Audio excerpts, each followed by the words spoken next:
আমি ভয় পেয়ে পিছিয়ে এলাম। আমার বুক দিয়ে কোনো শব্দ বের হচ্ছিল না। আমি শুধু মাকে ডাকলাম, মা, মা। মা দৌড়ে এলো। মা দরজা খুলে ভেতরে ঢুকলো। আর ঠিক তখনই রুমের ভেতর থেকে একটা ঠান্ডা বাতাস বের হয়ে আসে।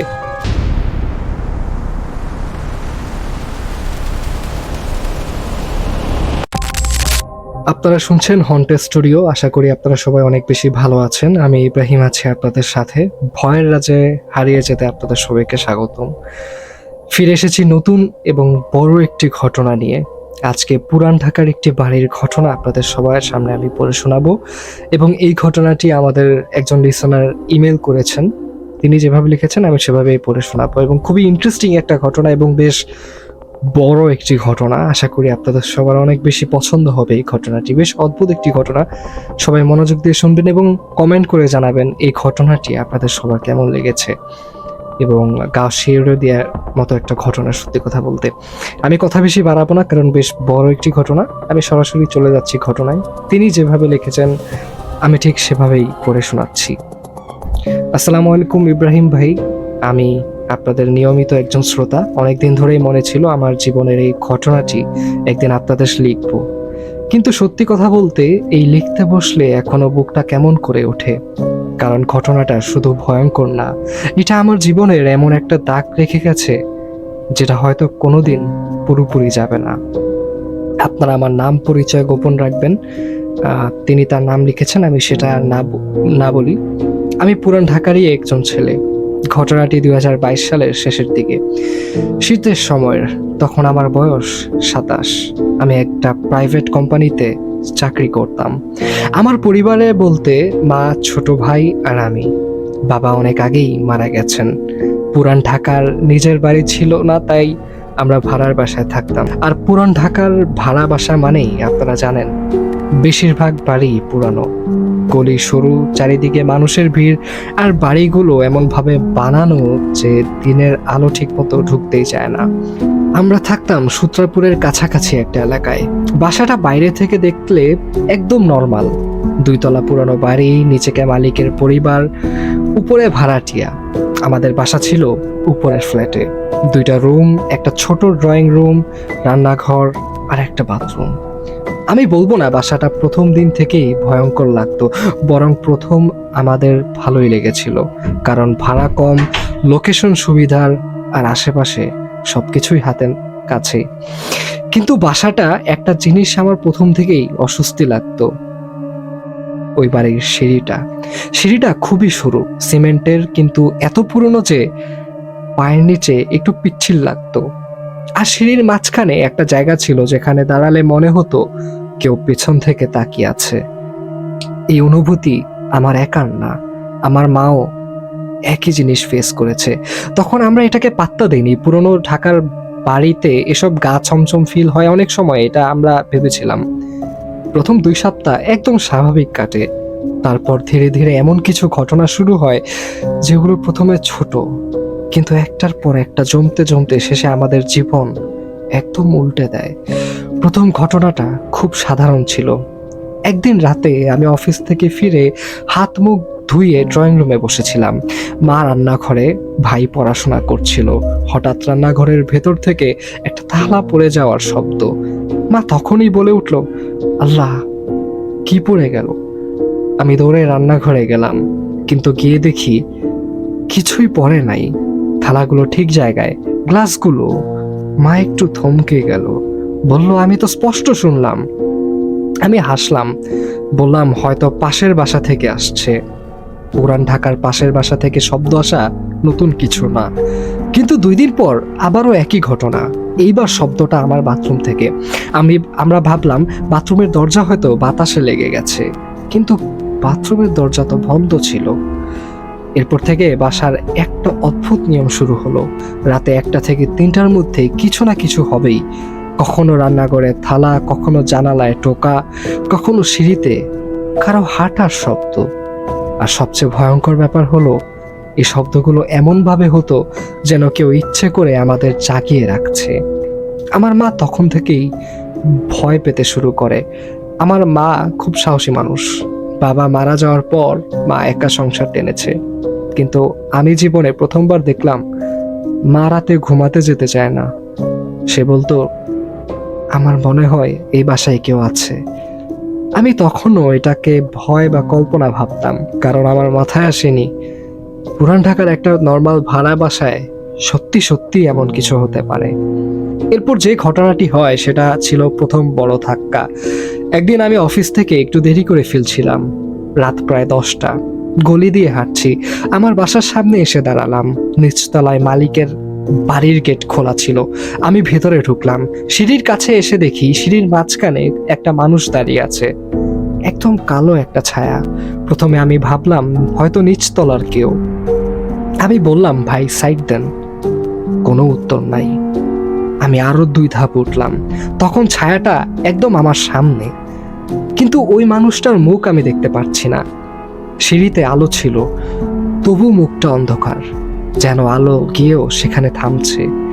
আমার বুক ধরফর করতে লাগলো। আমি আবার বললাম, কে আপনি? তখন ছায়াটা একদম শব্দ না করে উপরে উঠে গেল। আমি স্পষ্ট দেখেছি সে পা ফেলেনি, মানে সিঁড়িতে ওঠার যে স্বাভাবিক শব্দ হয় সেটা হয়নি। আর সবচেয়ে ভয়ঙ্কর ব্যাপার, উপরে ওঠার পর সে যেন দেয়ালের মধ্যে মিলিয়ে গেল। আমি কয়েক সেকেন্ড সিঁড়িতে দাঁড়িয়েছিলাম, আমার গলা শুকিয়ে গিয়েছিল। তারপর আমি নিজেকে শক্ত করে উপরে উঠলাম। বাসায় ঢুকে দেখি মা দরজার সামনে দাঁড়িয়ে আছে। মা আমাকে দেখেই বলে, তুই কি এখনো সিঁড়িতে কারোর সাথে কথা বলছিলি? আমি থমকে গেলাম। আমি বললাম, আপনি শুনেছেন? মা বলল, হ্যাঁ। আমি মনে করলাম মালিকের কেউ। আমি তখন আর লুকাতে পারলাম না। আমি মাকে বললাম, মা, আমি একটা মানুষকে দেখেছি। কিন্তু মা আবার কথা শেষ করতেই দিল না। মা শুধু বলল, আল্লাহ আমাদের হেফাজত করুক। সেই রাত থেকে বাসায় আমাদের ভয়টা বাস্তব হয়ে গেল। এরপর ঘটনা আরো পরিষ্কারভাবে বাড়তে থাকে। আমার ভাই তখন ক্লাস 9-এ পড়তো। সে আগে রাতে একা ঘুমাতো, কিন্তু এরপর থেকে সে একা ঘুমাতে চাইতো না। সে বলতো, ভাইয়া, আমার রুমে কেউ হাঁটে। আমি প্রথমে রাগ করতাম, ভাবতাম পড়াশোনায় মন বসছে না বলে নাটক করছে। কিন্তু একদিন আমি নিজেই শুনলাম, রাত 2টার দিকে আমরা 3জনই ঘুমাচ্ছি। হঠাৎ টকটক টকটক আমাদের ড্রয়িং রুমের মেঝেতে কেউ হাঁটছে। আমি চোখ খুলে তাকালাম। ঘর অন্ধকার, কিন্তু হাঁটার শব্দ একদম স্পষ্ট। আমি উঠে বসে লাইট অন করলাম। শব্দ থেমে গেল। আমি লাইট অফ করলাম। 2 মিনিট পর আবার হাঁটা। এটা ছিল এমন যেন কেউ লাইটে ভয় পায় না, কিন্তু আমাদেরকে বুঝিয়ে দিচ্ছে আমি আছি। তারপর শুরু হলো আরো অদ্ভুত ব্যাপার। আমাদের বাসার একটা মাত্র বাথরুম। সেই বাথরুমে মাঝে মধ্যে হঠাৎ পানির ট্যাপ খুলে যেত। প্রথমে ভাবলাম ট্যাপ নষ্ট, কিন্তু ট্যাপ বদলালাম, তবুও হয়। রাতে আমরা ঘুমিয়ে পড়ার পর হঠাৎ ঝরঝর শব্দ। বাথরুমে গিয়ে দেখি পানি পড়ছে। আর একটা জিনিস, বাথরুমের আয়নার সামনে দাঁড়ালে কেমন জানি লাগে, মনে হতো আমি একা না। একদিন সকালে দাঁত ব্রাশ করছি, আয়নায় দেখি আমার পেছনে একটা লম্বা ছায়া। আমি ঘাড় ঘুরিয়ে দেখি কেউ নেই। আবার আয়নায় তাকাই, ছায়া নেই। এটা দেখে আমি কয়েক সেকেন্ড নিঃশ্বাস নিতে পারিনি। এভাবে চলতে চলতে 1 মাস পার হয়ে যায়। আমরা তখন সিদ্ধান্ত নিলাম বাসা ছাড়ব, কিন্তু পুরান ঢাকায় বাসা পাওয়া সহজ না, আর মাঝখানে হুট করে বের হয়ে যাওয়াও কঠিন। আর একটা ব্যাপার ছিল, মালিকের পরিবার, তারা বাইরে থেকে খুব ধর্মভীরু মানুষ, নামাজ পড়ে, টুপি পরে, কিন্তু তাদের আচরণ অদ্ভুত। আমরা যখন বলতাম রাতে শব্দ হয়, মালিকের স্ত্রী বলতো বাড়ি পুরনো, কাঠামো থেকে শব্দ হয়। আমি বলতাম, আচ্ছা, সিঁড়িতে মানুষ দাঁড়ায় কে? সে হাসতো, বলতো আপনার চোখের ভুল। কিন্তু তার হাসিটা ছিল এমন যেন সে কিছু জানে। এরপর যে ঘটনা হয় সেটা আমাদের বাসা ছাড়ার সিদ্ধান্তকে পাকা করে দেয়। একদিন শুক্রবার দুপুরে আমি বাসায়, মা রান্না করছে, ভাই পাশের বাসায় পড়তে গেছে। আমি ড্রয়িং রুমে বসে মোবাইল দেখছি। হঠাৎ শুনি আমাদের রুমের ভিতর থেকে কেউ কেশে ওঠা শব্দ করছে, কাশি দিচ্ছে, মানুষ যেমন গলা খাকারি দেয়। আমি থমকে গেলাম, কারণ ওই রুমে কেউ নেই। আমি ধীরে ধীরে উঠে গেলাম। রুমের দরজা আধা খোলা। আমি দরজার ফাঁক দিয়ে তাকালাম। রুমটা অন্ধকার, কারণ পর্দা টানা। আর আমি দেখলাম বিছানার পাশে কেউ বসে আছে। আমি স্পষ্টভাবে মাথার আকৃতি দেখছি, কিন্তু মুখ দেখা যায় না। আমি ভয় পেয়ে পিছিয়ে এলাম। আমার বুক দিয়ে কোনো শব্দ বের হচ্ছিল না। আমি শুধু মাকে ডাকলাম, মা, মা। মা দৌড়ে এলো। মা দরজা খুলে ভেতরে ঢুকলো। আর ঠিক তখনই রুমের ভেতর থেকে একটা ঠান্ডা বাতাস বের হয়ে আসে, একদম বরফের মতো। মা থমকে গেল। তারপর মা বলল, এখানে কেউ ছিল। আমি বললাম, আপনিও দেখেছেন? মা বলল, দেখিনি, কিন্তু আমি বুঝেছি। সেদিন মা কান্না করে ফেলেছিল। মা বলেছিল, এই বাসা আমাদের জন্য না, এখান থেকে বের হতে হবে। আমরা বাসা খুঁজতে শুরু করলাম। 2 সপ্তাহ পর একটা বাসা পেলাম লালবাগের দিকেই, কিন্তু একটু খোলামেলা। আমরা ঠিক করলাম মাস শেষ করেই চলে যাব। কিন্তু বাসা ছাড়ার আগে শেষ সপ্তাহে যে ঘটনা হলো সেগুলো যেন আমাদের তাড়িয়ে বের করে দিল। এক রাতে আমি ঘুমাচ্ছি, হঠাৎ অনুভব করলাম কেউ আমার বুকে বসে আছে। আমি চোখ খুলতে পারছি, কিন্তু শরীর নাড়াতে পারছি না। মাথার কাছে ফিস ফিস শব্দ, যাবি না। আমি শিউরে উঠলাম। আমি মনে মনে আয়াতুল কুরসি পড়ার চেষ্টা করলাম। তারপর হঠাৎ চাপটা সরে গেল। আমি উঠে বসে লাইট অন করলাম। মা আর ভাই জেগে আছে। মা বলল, তুইও টের পেয়েছিস? আমি বললাম, আপনাদেরও হলো? মা বলল, ভাইয়ের রুমে আজকে কিছু ছিল। ভাই তখন কাঁদছে। সে বলল, একটা লোক আমার পায়ের কাছে দাঁড়িয়েছিল। আমরা ওই রাতে কেউ ঘুমাতে পারিনি। শেষমেশ বাসা ছাড়ার দিন চলে আসে। আমরা জিনিসপত্র গুছিয়ে নতুন বাসায় উঠলাম। সেদিন মনে হয়েছিল বাঁচলাম, কিন্তু আসল ভয় তখনই শুরু হয়। নতুন বাসায় ওঠার প্রথম 2 দিন একদম ঠিক ছিল। তৃতীয় রাতে রাত 2টা হঠাৎ আমাদের নতুন বাসায় দরজায় টোকা, টক টক টক টক। আমি উঠে বসে গেলাম। পুরান ঢাকায় রাত 2টায় দরজা টোকা মানে খুব অস্বাভাবিক। আমি দরজার কাছে গিয়ে জিজ্ঞেস করলাম, কে? কোনো উত্তর নেই। আমি দরজার ছিদ্র দিয়ে বাইরে তাকালাম। করিডোর ফাঁকা। আমি দরজা খুললাম না। আমি ফিরে এসে শুয়ে পড়লাম। আর ঠিক তখনই রুমের ভেতর থেকে সেই পুরনো বাসার মতো হাঁটার শব্দ। আমার শরীর ঠান্ডা হয়ে গেল। মা তখনই উঠে বলল, না, এটা আমাদের সাথে এসেছে। আমরা সেই রাত থেকে বুঝলাম বাড়ি ছাড়লেই সব শেষ হয়ে যায়নি। এরপর কয়েকদিনের মধ্যে এমন কিছু ঘটলো যেটা আমাদের জীবনের সবচেয়ে বড় ক্ষতি। আমার ভাই, যে আগে একদম স্বাভাবিক ছিল, হঠাৎ করেই অসুস্থ হতে শুরু করলো। প্রথমে মাথা ব্যথা, বমি, তারপর জ্বর। ডাক্তার দেখালাম, কোনো বড় কারণ পেল না। তারপর ভাই রাতে চিৎকার করে উঠতো, বলতো, ভাই আমাকে কেউ ডাকছে। সে বলতো, আমি স্বপ্নে দেখি ওই রুমে পুরনো বাসার সিঁড়িতে দাঁড়িয়ে আছি আমি, আর নিচ থেকে কেউ উঠছে। আমরা তখন ভয় পেয়ে গেলাম। এক রাতে ভাই ঘুম থেকে উঠে অদ্ভুতভাবে হাঁটতে শুরু করলো। ঘুমের মধ্যে সে দরজার দিকে যাচ্ছে। আমি ধরে ফেললাম, বললাম, কোথায় যাচ্ছিস? ভাই চোখ খুলে তাকালো। ওই চোখ আমার ভাইয়ের ছিল না। এটা বললে অনেকে হাসবে, কিন্তু আমি সত্যি বলছি, ওর চোখে তখন একটা অচেনা রাগ ছিল। ভাই বলল, আমাকে যেতে দে। তার কণ্ঠটাও বদলে গিয়েছিল। আমি ভয় পেয়ে গিয়েছি, কিন্তু আমি ছাড়িনি।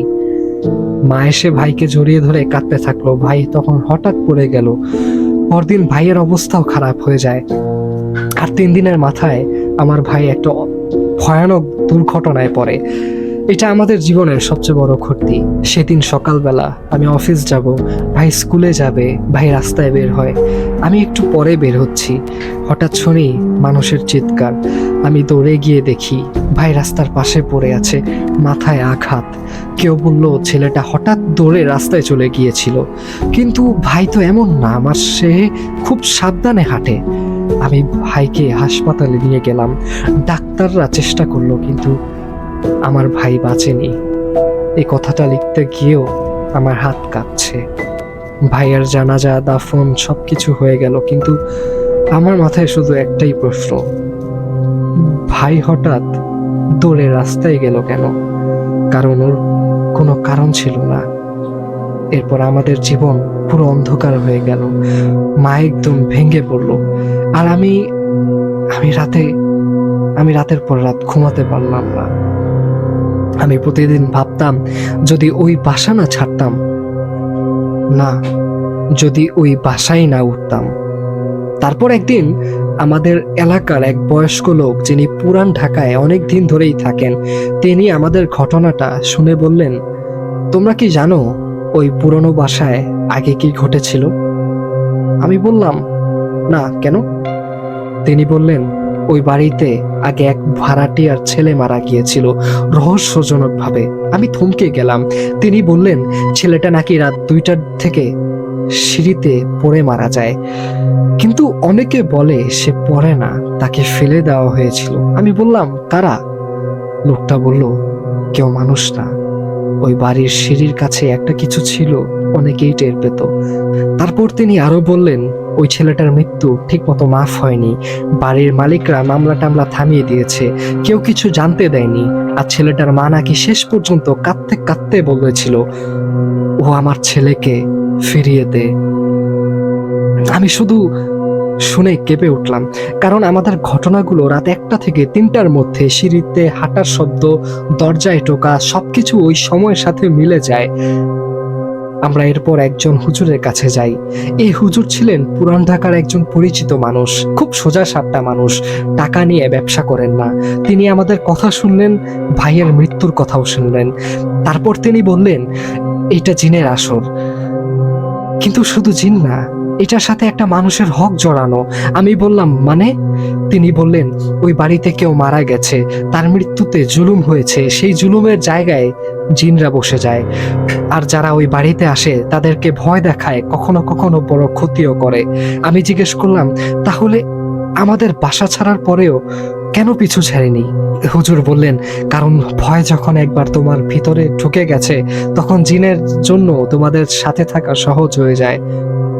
আর আমাদের ভাই তো দুর্বল, তাই তাকে টার্গেট করেছে। এই কথাটা শুনে আমার বুকের ভেতর আগুন জ্বলে উঠেছিল। আমার ভাই শুধু দুর্বল ছিল বলে?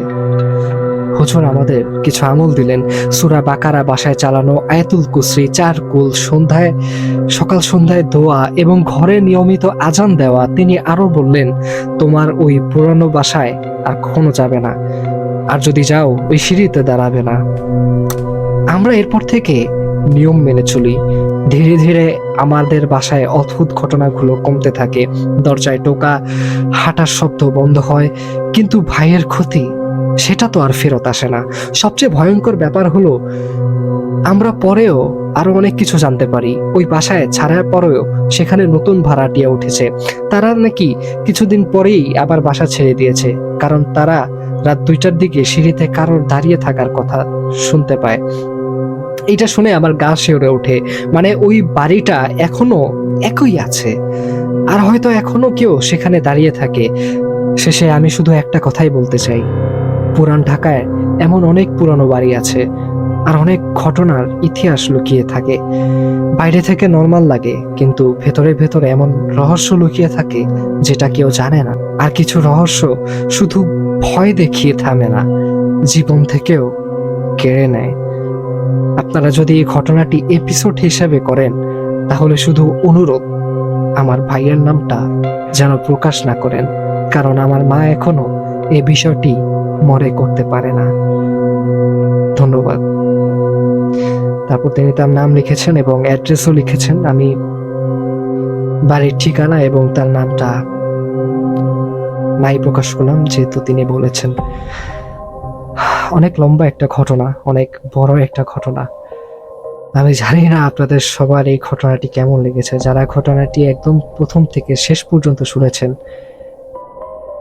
আসলে বুঝতে পারবেন যে একটা ঘটনার পিছনে, একটা মানুষের জীবনের ঘটনার পিছনে কত কিছু লুকিয়ে থাকে, কত রহস্য লুকিয়ে থাকে, কত ঘটনা লুকিয়ে থাকে। এই ঘটনাটি আমি যখন পড়তেছিলাম তখন আসলেই মানে খুবই অদ্ভুত এবং খুবই হৃদয় বিদারক। একজন ভাইকে হারানো, একটা বাড়ির ভিতরে এমন কি রহস্য লুকিয়ে থাকতে পারে, একটা বাড়ির ভিতরে এমন কি ঘটনা লুকিয়ে থাকতে পারে যার কারণে একটা মানুষ তার ভাইকে হারাতে হয়। খুবই ডিফিকাল্ট এবং খুবই হৃদয় বিদারক। আমি জানি না আপনাদের এই ঘটনাটি কেমন লেগেছে। এই ছিল ঘটনা। আশা করি আপনাদের সবার অনেক বেশি ভালো লেগেছে ঘটনাটি। কমেন্ট করে জানিয়ে দিবেন এবং শেয়ার করবেন আপনার বন্ধু-বান্ধবের সাথে এবং আপনার পরিবার পরিজনদের সাথে। এবং আসলে কিছু বলতে পারতেছি না, এত বড় ঘটনা, এত এত অদ্ভুত একটা ঘটনা আমি আসলে পড়লাম। আশা করি আপনাদের সবার অনেক বেশি ভালো লেগেছে। এই এপিসোডটা আমি আর বড় না করি, যথেষ্ট বড় হয়ে গেছে। আজকের মতো এখানেই শেষ করছি। আমি ইব্রাহিম। সবাই ভালো থাকবেন, সুস্থ থাকবেন এবং হন্টেড স্টুডিওর সাথেই থাকবেন। আল্লাহ হাফেজ।